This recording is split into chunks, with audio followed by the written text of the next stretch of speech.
Hello future doctors. बेटा संगम sir biology के इस चैनल पर आपका स्वागत और अभिनंदन। मैं आपका अपना संगम पांडे, बायो मेंटोर। बेटा नीट 2027 की जर्नी को सक्सेसफुल बनाने के लिए बेटा मैंने एक सीरीज की शुरुआत की। बेटा नाम था क्या आप जानते हैं? और इस सीरीज के 2 एपिसोड हम लोगों ने सक्सेसफुली कंप्लीट किए थे। आज इसी सीरीज के अंतर्गत हम लोग बेटा एपिसोड नंबर 3 के साथ जुड़ रहे हैं। आइए इस 3rd एपिसोड में हम लोग एनसीईआरटी के कुछ इंपॉर्टेंट फैक्ट को देखें। तो सबसे पहले बात करें, क्या हम जानते हैं कि बेटा बायनॉमियल नॉमेनक्लेचर किसने दिया था? तो बायनॉमियल नॉमेनक्लेचर देने का क्रेडिट इस साइंटिस्ट को जाता है, इसे कार्लोस लीनियस कहा गया। अब बेटा लीनियस साहब को याद करेंगे, केवल बायनॉमियल नॉमेनक्लेचर के लिए नहीं याद करेंगे, बेटा सिस्टमेटिक के लिए भी याद करेंगे, टू किंगडम के लिए भी याद करेंगे, आर्टिफिशियल सिस्टम ऑफ क्लासिफिकेशन के लिए भी याद करेंगे। नेक्स्ट बात होगी बेटा definition of biological species given by. बेटा बायोलॉजिकल स्पीसीज की डेफिनेशन को देने का क्रेडिट जाता है अर्नेस्ट मेयर को। अब बेटा अर्नेस्ट मेयर को याद करने के लिए हमें सोचना होगा, सबसे पहले बेटा अर्नेस्ट मेयर को डार्विन ऑफ 20th सेंचुरी कहा गया। इन्हें ट्रिपल क्राउन ऑफ बायोलॉजी से अवार्ड किया गया और बेटा इनकी 100 सालों की जर्नी थी। 6 ब्रांचेस में बेटा इन्होंने रिसर्च किया था। Alexander Agassiz professor of zoology emeritus के टाइटल से अवार्ड किया गया। और सबसे बड़ी बात है बेटा 100 सालों की जिंदगी है, पर इन्हें ध्यान रखेंगे इनकी स्पेलिंग में बेटा ई नहीं आया है। मेयर तो है बट इनके नाम में बेटा ई यूज नहीं है। नेक्स्ट बात करेंगे बेटा पहला more scientific attempt of classification. बेटा एरिस्टोटल ने दिया। तो एरिस्टोटल को first scientific attempt of classification के लिए याद करेंगे। बेटा सिंपल मार्फोलॉजिकल कैरेक्टर की बेसिस पर इन्होंने प्लांट को हर्ब शर्ब ट्री में बांटा और बेटा एनिमल को आरबीसी की प्रेजेंस और एब्सेंस की बेसिस पर इन्होंने बेटा ए नाइमा और ई नाइमा में बांटा था। और बेटा एरिस्टोटल को फादर ऑफ बायोलॉजी और फादर ऑफ जूलॉजी के तौर पर भी याद रखते हैं। फिर हम लोग बात करेंगे, क्या हम जानते हैं कि बेटा two kingdom system of classification given by? तो आंसर होगा बेटा कार्लोस लीनियस। तो कार्लोस लीनियस ने बेटा two kingdom system of classification भी दिया था। नेक्स्ट होगा 5 kingdom of classification given by. तो बेटा कौन है जिसने 5 किंगडम ऑफ क्लासिफिकेशन दिया? तो 5 kingdom classification is given by R H. Whittaker और उन्होंने बेटा ये क्लासिफिकेशन 1969 में दिया। 5 क्राइटेरिया पर बेस्ड था। सेल स्ट्रक्चर था, बॉडी ऑर्गेनाइजेशन था, मोड ऑफ न्यूट्रिशन था, मोड ऑफ रिप्रोडक्शन था और बेटा फाइलोजेनेटिक रिलेशनशिप थी। और होल एनसीईआरटी का सिलेबस बेटा 5 किंगडम पर बेस्ड होता है।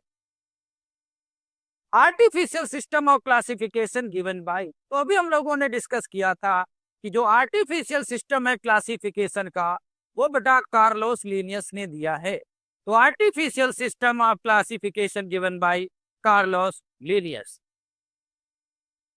नेक्स्ट बात करेंगे नेचुरल सिस्टम की। तो बेटा नेचुरल सिस्टम को देने का क्रेडिट बेंथम एंड हुकर को जाता है। और बेंथम एंड हुकर ने नेचुरल सिस्टम के लिए जो क्राइटेरिया सेलेक्ट किया वो बायोलॉजी की सभी logy except phylogeny natural affinities पर बेस्ड होकर क्लासिफिकेशन किया। केवल मार्फोलॉजी का सहारा नहीं लिया, बायोलॉजी की अदर लॉजी का भी सहारा लिया था।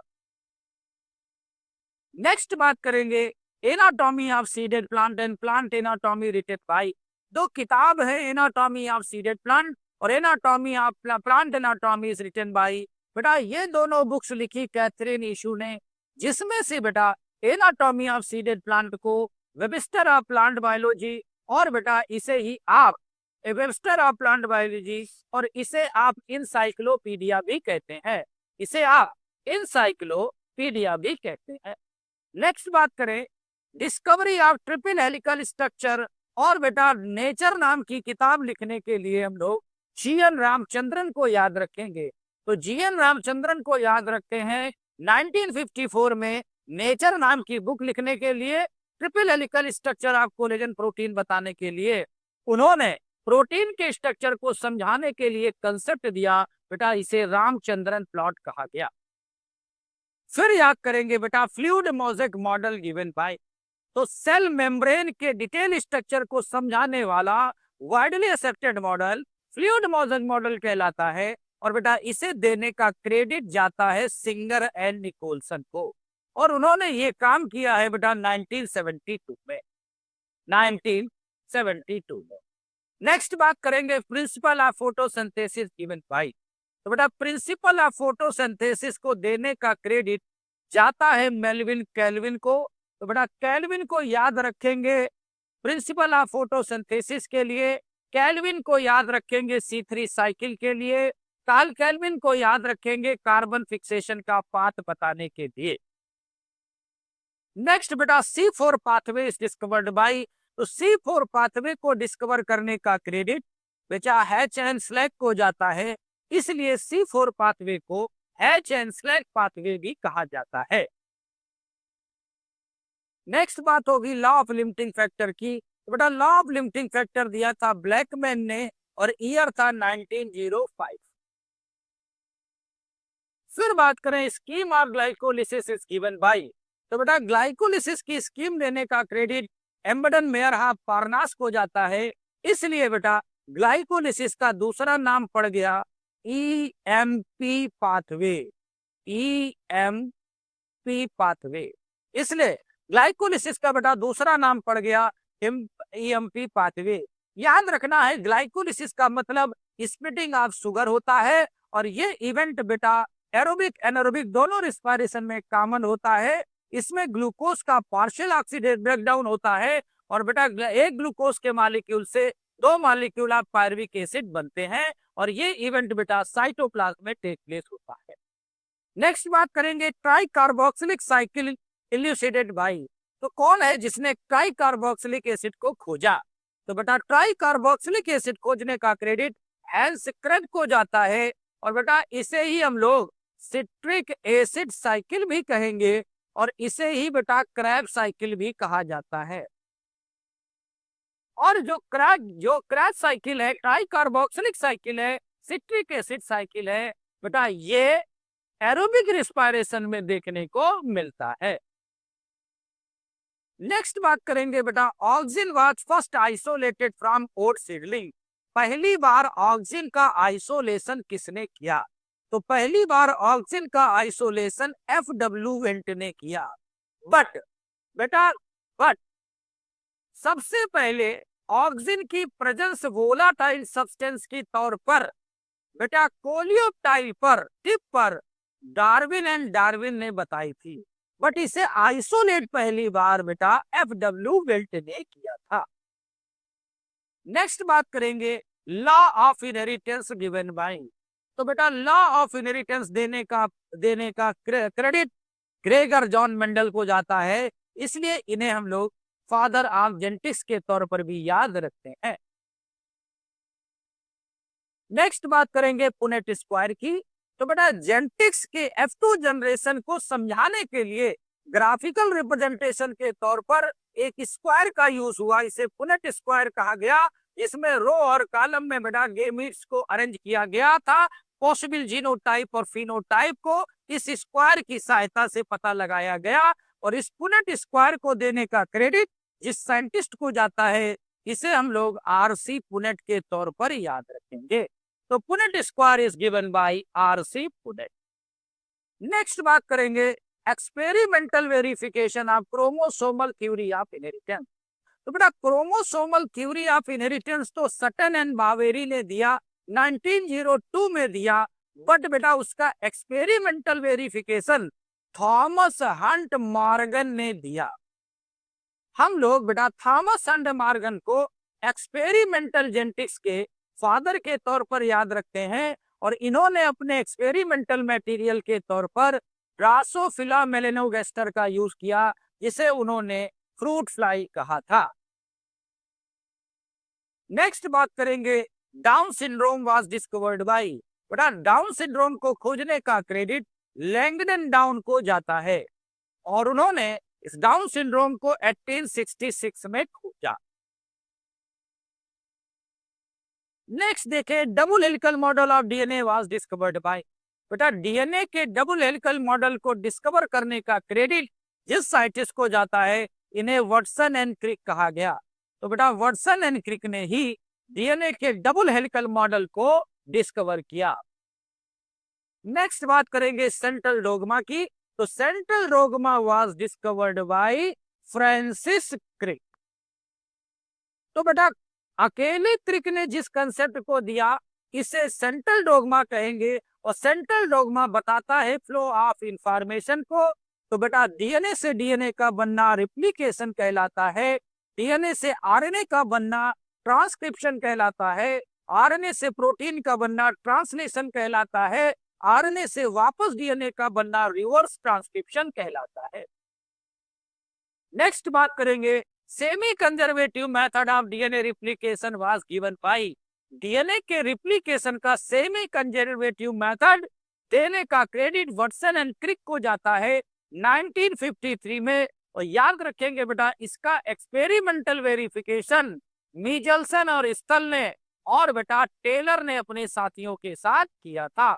देने का आइडिया वाटसन एंड क्रिक का, और बेटा उनका एक्सपेरिमेंटल वेरिफिकेशन मिचेल्सन, स्टल और टेलर ने किया।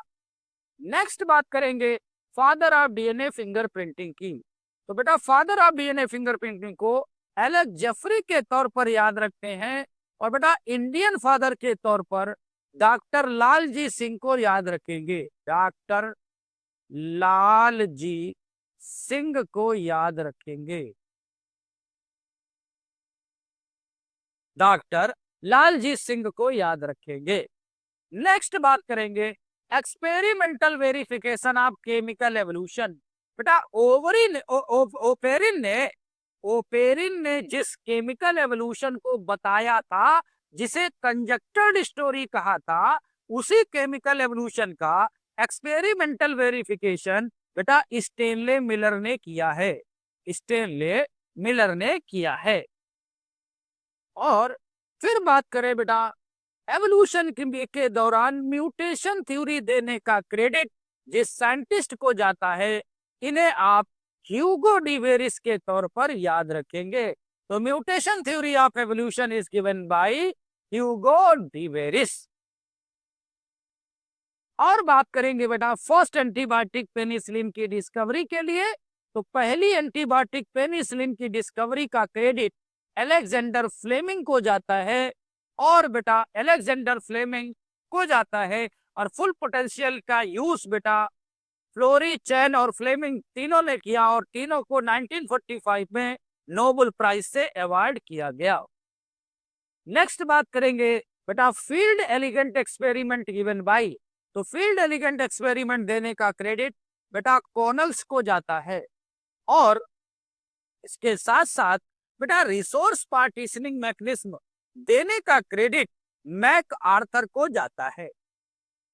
अब बेटा मैक आर्थर को रिसोर्स पार्टीशनिंग के लिए याद रखें, गॉस साहब ने कहा था कि अगर दो या दो से अधिक closely related species same resource के लिए कंपीट करती हैं, तो लंबे समय तक को एग्जिस्ट नहीं कर सकती।